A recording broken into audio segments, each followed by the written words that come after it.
के साथ में ऋतु तोमर बुलेटिन की शुरुआत करेंगे। केदारनाथ यात्रा शुरू होने से पहले विरोध तेज हो गया है। अनियमित तरीके से तोड़फोड़ पर हंगामा, तोड़फोड़ की कार्रवाई पर केदार सभा में आक्रोश है। चारधाम यात्रा के बहिष्कार की चेतावनी दी गई है।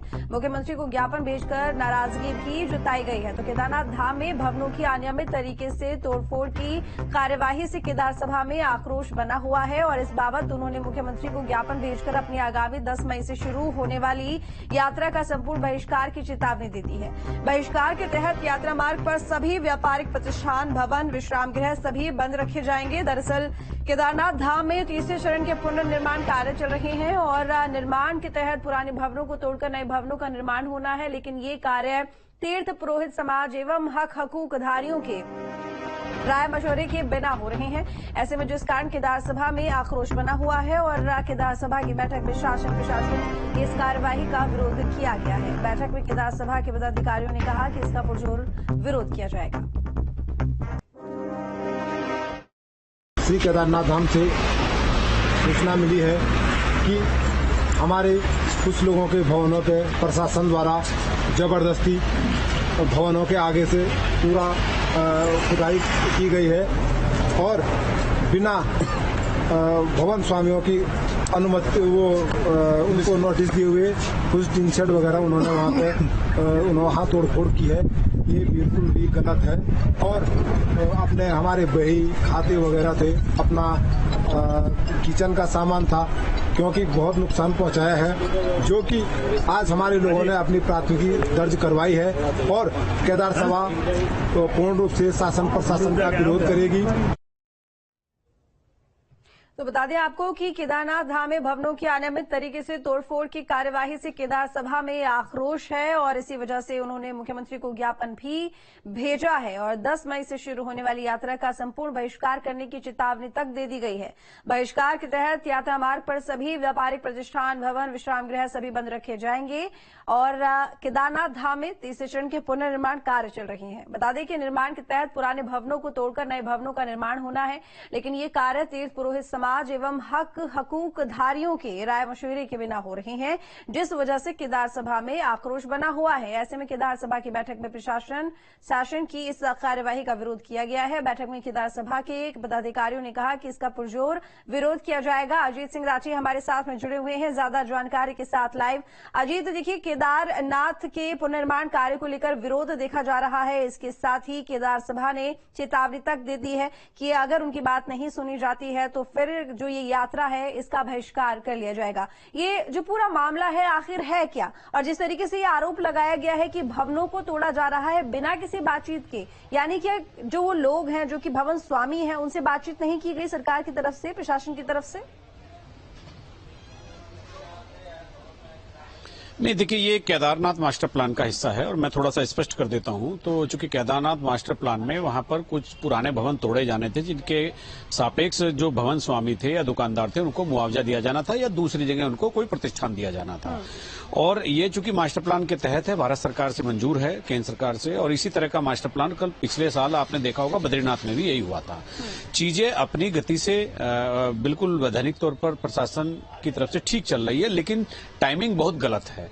और चूंकि इस समय चूंकि पंडे पुरोहितों को आपको भरोसे में लेना चाहिए था। जब आप ड्राइव कोई चलाने जा रहे हैं तो जो उससे प्रभावित हो रहा है, भले ही सरकार की उससे द्विपक्षीय बातचीत हो चुकी हो, लेकिन उसको भरोसे में लेकर के ही आपको ये सब चीजें करनी चाहिए थी। एक बात तो ये है और दूसरी बात ये है कि जिस इंफ्रास्ट्रक्चर को वहां पर बिछाने के लिए पेयजल लाइन या दूसरी सब चीजें वहां पर बिछाई जा रही हैं और सारी चीजें हो रही हैं, चौड़ीकरण हो रहा है, तो ऐसे में आपको जो वहां हक हकूकधारी है तो उनसे एक टेबल टॉक आपकी होनी चाहिए थी, बातचीत आपकी होनी चाहिए थी। दूसरा, टाइमिंग इतना गलत है कि 10 मई से चारधाम यात्रा शुरू हो रही है और जो हाल आपने केदारनाथ के पूरे केदारपुरी का देखा है, पूरी केदारपुरी खुदी पड़ी है, तो 10 मई तक आप इसको कैसे सेटल करेंगे?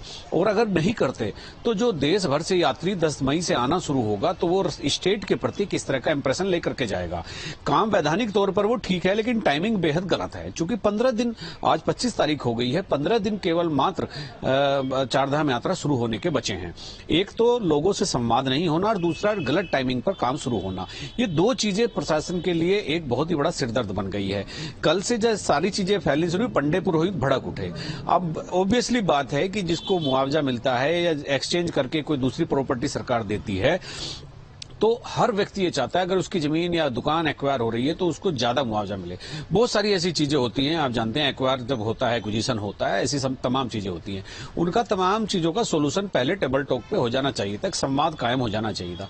दूसरा, टाइमिंग सही होनी चाहिए थी। आज से 2 महीने पहले काम शुरू होना चाहिए था। आप भी जानते हैं कि अभी पिछले 2 महीने से अच्छी खासी गर्मी पड़ रही है।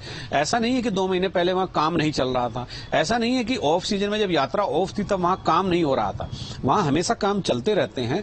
तो इस काम को आपको एक टाइमिंग के हिसाब से 2-3-4 महीने पहले से शुरू करना चाहिए था।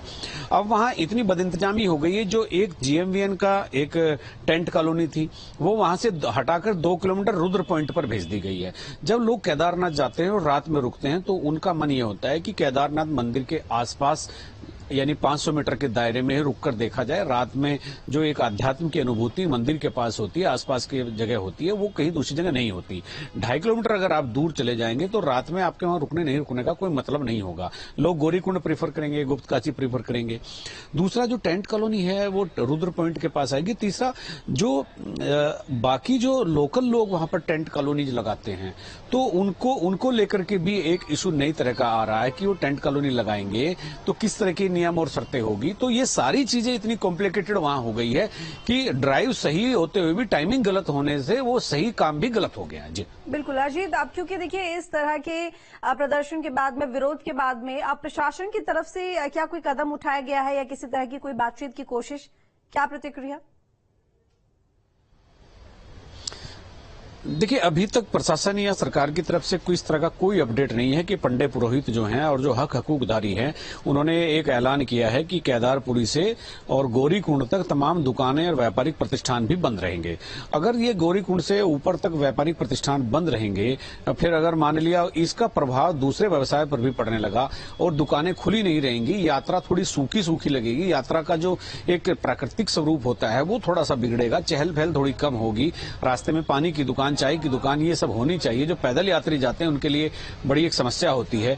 और अभी तक ऐसा एक कोई अपडेट बहुत सॉलिड तौर पर सरकार या प्रशासन की तरफ से नहीं मिला है कि इसको कि किस तरह से कोई बातचीत करने का कोई एक रास्ता खोला जाए, एक विंडो खोली जाए ताकि एक संवाद कायम हो सके और जो पहले दिन का जो ये हड़ताल का विरोध है, हड़ताल का जो ऐलान है, इसको वापस कराया जा सके।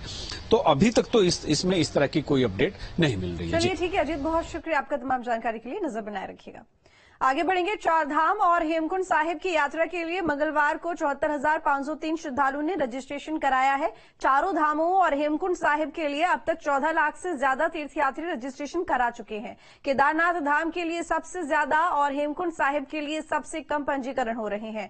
आपको बता दें कि पर्यटन विभाग के आधिकारिक वेबसाइट के साथ ही मोबाइल ऐप और व्हाट्सएप के जरिए 4 धाम और हेमकुंड साहिब के लिए बड़ी संख्या में तीर्थयात्री अपना रजिस्ट्रेशन करा रहे हैं। वहीं मंगलवार को 74,503 नए रजिस्ट्रेशन भी हुए हैं।